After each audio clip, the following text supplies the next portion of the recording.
So actually what they want is, there is a road going up there. And from there I told you it's the 5 kilometers there. And there they want to have this road for the heavy vehicles. Not for the people, just the vehicles. You know, the transport, whatevers. And then all the people, they still need to go up with a cable car. I think, I don't know. So I wouldn't know how the people would end up on the mountain.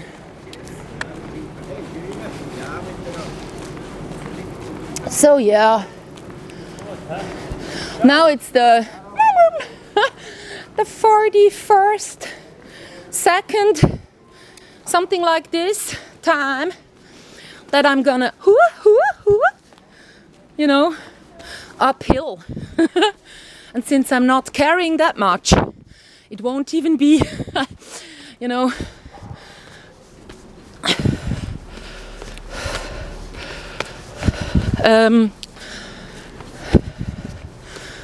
yeah, my backpack is heavy, but I'm not really feeling it, because 2 days ago I was carrying like really a lot of stuff up.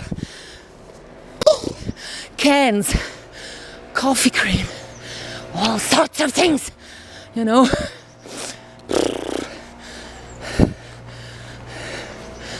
Oh yeah.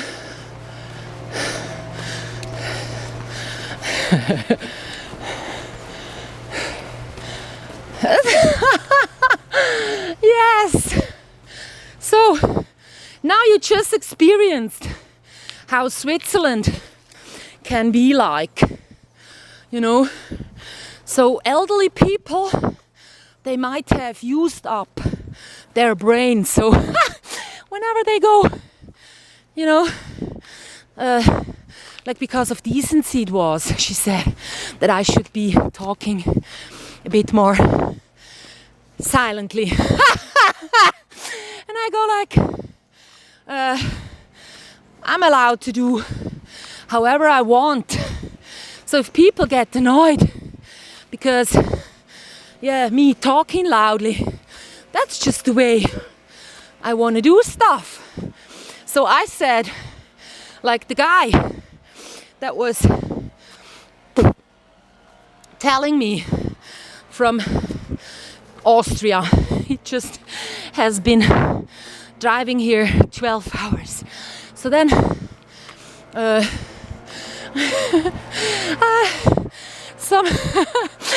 talked to him and we actually were getting on with each other. So then he was like, you know, in Vienna, if you go talk as loud like this, the people, they would rip you apart. And I went like, yes, but we are in Switzerland and there is no law saying I shouldn't be loud, but there is compartments in long distances. So when you want to be in silence, you go sit there. And also for the children, because they are loud, there is a compartment just for the children. And otherwise, you can be as loud as you are. And then he went like, you know, okay and stuff. And I told him, you know, there is elderly people. So if they really think that they're entitled to grab my camera and then, you know, coming, two of them, be threatening me. And he said, no, he didn't see that. And he knows all my life by me talking as loud as this. And I say, you know, I don't care. I mean, well, so what's the problem? And then some other was actually when I said there is no law saying you shall be quiet.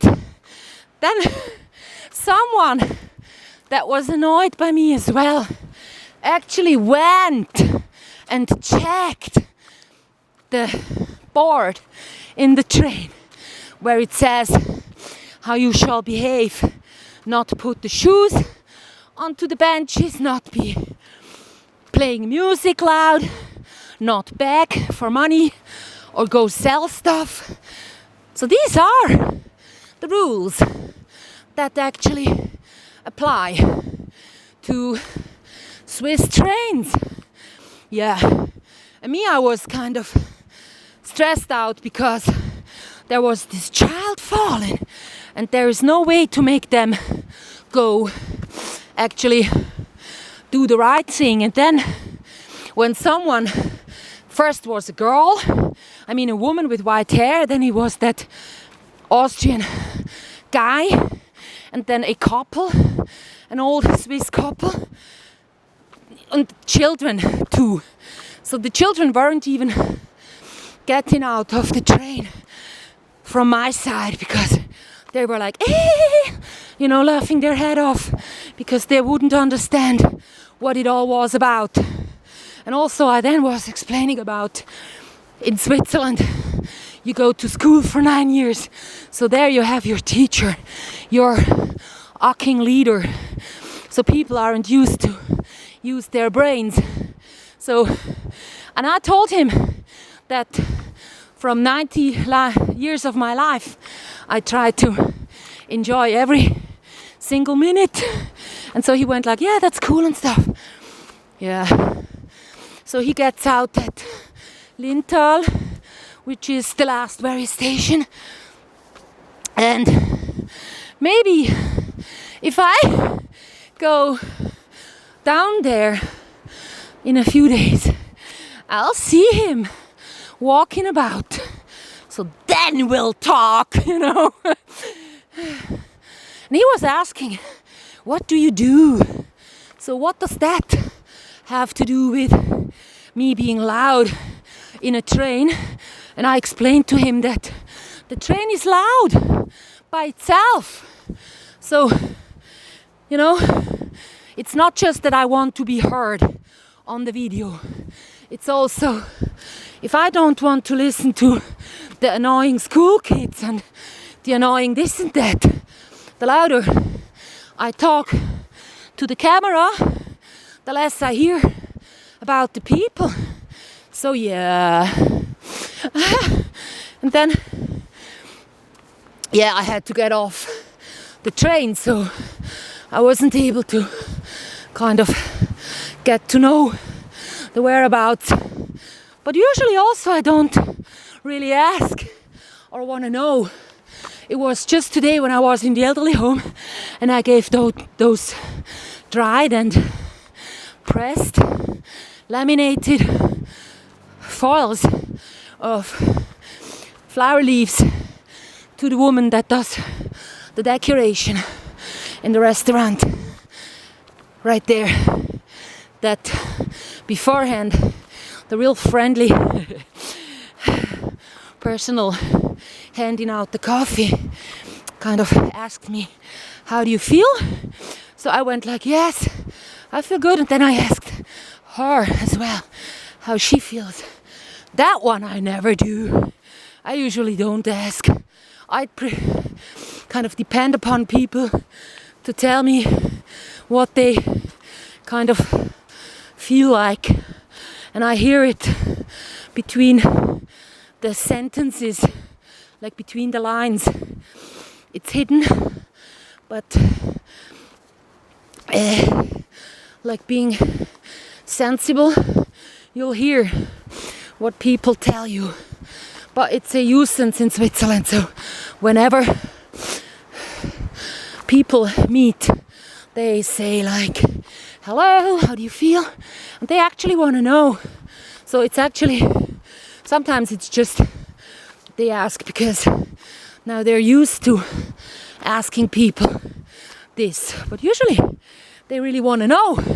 So whatever you add when you go saying, yes, there has been an accident, or, and then so they go like information gathering, and also kind of either congratulating you if something works fine, and if it's something negative, you're telling them.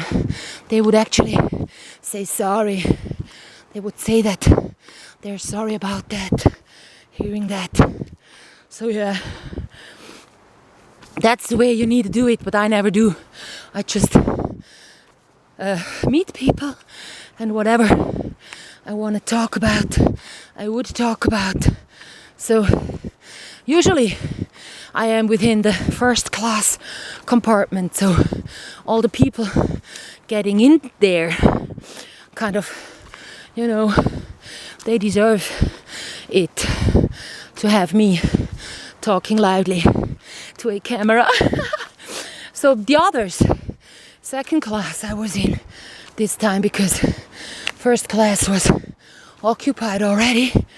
It's kind of like you got all the normies and people right there wanting to, you know, make a point, like that elderly couple. I mean, she was really bowing down to me, and he actually grabbed my camera. So, you know, it's on the camera in the train right there. Yeah.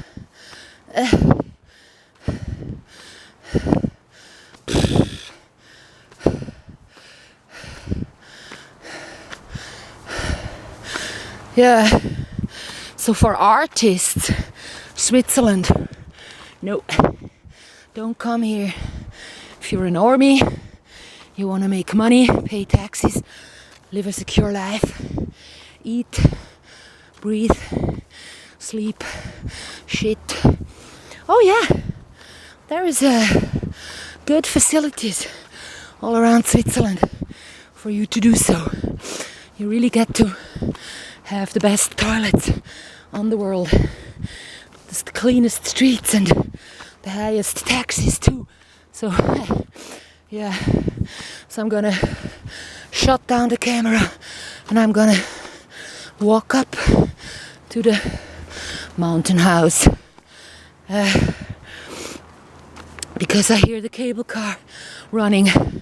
It's something like 25 past. So I'll make a phone call at home because there is always some time that I kind of spend doing bullshit, like, you know, cleaning the house. And I figured rather than doing so, I could be watching 10-20 minutes of a video, because cleaning the house is like cleaning out the bad energies that kind of accumulate, not within the house but within my brain. So I would actually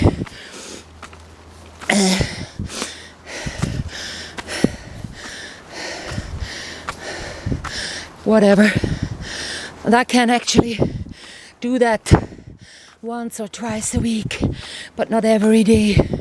Imagine all the time that goes into the living room, the carpets I'm sleeping on, the windows I'm cleaning. Like, I really do a lot of cleaning so that whenever I leave the house, the floors, the windows, they're all clean. There is not much dirt. There's actually no dirt flying about. So yeah, see you on the mountaintop.